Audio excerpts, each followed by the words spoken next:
আসসালামু আলাইকুম ভাই। এই যে আপনি যে মিটারটা কাটাইছেন অফিসে অভিযোগ দিয়া কি কারণে কাটাইছেন আর আপনার বিল কত উঠতো মাসে? ভাই মাসে 3,000 টাকা মিটারটা বিল উঠে। আপনার মিটার চেঞ্জ করার পরও এত বেশি বিল উঠতে আছে, অনেক অতিরিক্ত বিল উঠতে আছে ভাই। এখন এই যে মিটারের লাইন কাটার পরও দেয় এই যে ইউনিটের বাতি লাগাইতেছে এবং বিল উঠতেছে। তো ভাই এই যে আপনি যে মিটারটা খুলে নিতে আছেন, হ্যাঁ, এখনও তো মিটারের কোনো সংযোগ দেওয়া নাই, কিন্তু এখনও এই দেখেন ইউনিট উঠতে আছে এবং এই যে লাল বাতি লাফাইতে আছে।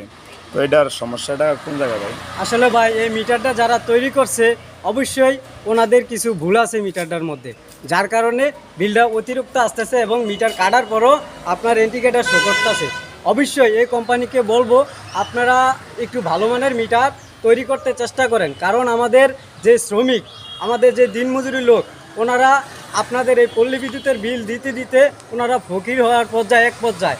কিন্তু অবশ্যই আপনাদের কারণে আমাদের এই কৃষকের, আমাদের এই পল্লী বিদ্যুৎ গ্রাহকের ভোগান্তি হচ্ছে। আসসালামু আলাইকুম।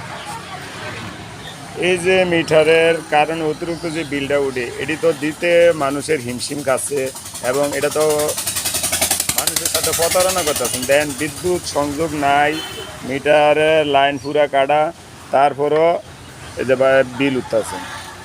তো ইন্ডিকেটরের সুইচ লাফাইতেছে। তো দেখেন কি অবস্থা, এইভাবে মানুষের প্রতারণা করে পল্লী বিদ্যুতে, কীভাবে মানুষের কাছ থেকে টাকা হাতিয়ে নিতেছে।